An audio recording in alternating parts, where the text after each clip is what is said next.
श्रीमद् भगवद गीता अध्याय 1 श्लोक 7 में अनुवाद पढ़ेंगे। हे विप्र श्रेष्ठ, अपने पक्ष में भी जो मुख्य उनको आप समझ लीजिए। आपकी जानकारी के लिए मेरी सेना के जो सेनापति हैं उनको बतलाता हूँ। श्रीमद् भगवद गीता अध्याय 1 श्लोक 9 में लिखा हुआ है कि अनुवाद पढ़ते हैं। और भी मेरे लिए जीवन की आशा त्याग देने वाले बहुत से सूरमा अनेक प्रकार के शास्त्रों से सुसज्जित और सबके सब युद्ध में चतुर हैं। अध्याय 1 श्लोक 10 11 क्षोणी सेना होते हुए भी दुर्योधन को अपनी हार पहले ही महसूस हो रही थी, इसलिए अपनी सेना बल को अपर्याप्त कह रहा है। कहा है कि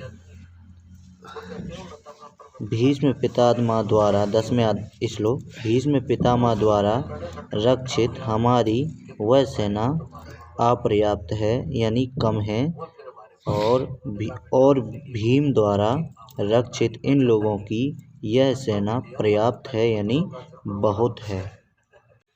भयभीत दुर्योधन ने कहा कि आप भीष्म पितामह की रक्षा करना, जबकि भीष्म पितामह तो सबसे बलवान था, जो अगले श्लोक 12 में स्वीकारा कि पितामह भीष्म वृद्ध होते हुए भी बड़े प्रतापी हैं। दुर्योधन ने आगे कहा 11वां श्लोक अध्याय 1, इसलिए सब मोर्चों पर अपनी अपनी जगह स्थित रहते हुए आप लोग सभी भीष्म पितामह की ही सब ओर से रक्षा करें। निसंदेह भीष्म पितामह की ही सब ओर से रक्षा करें। दुर्योधन को डरा हुआ जान कर उसका साहस बढ़ाने के लिए भीष्म जी ने शंख बजाया। 12वां श्लोक अध्याय 1 का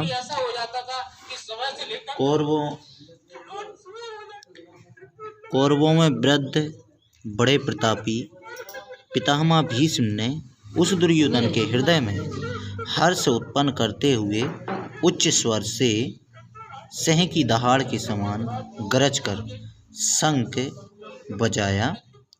अध्याय 1 श्लोक 13 अध्याय 1 श्लोक 13 का अनुवाद पढ़ रहे हैं। इसके पश्चात शंख और नगारे तथा ढोल मदंग और नरसिंघे आदि बाजे अचानक एक साथ ही बज उठे।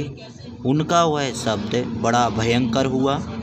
अध्याय 1 श्लोक 14 का अनुवाद। इसके अनंतर सफ़ेद घोड़ों से युक्त उत्तम रथ में बैठे हुए श्री कृष्ण और पांडव पुत्र अर्जुन ने भी अलौकिक शंख बजाए।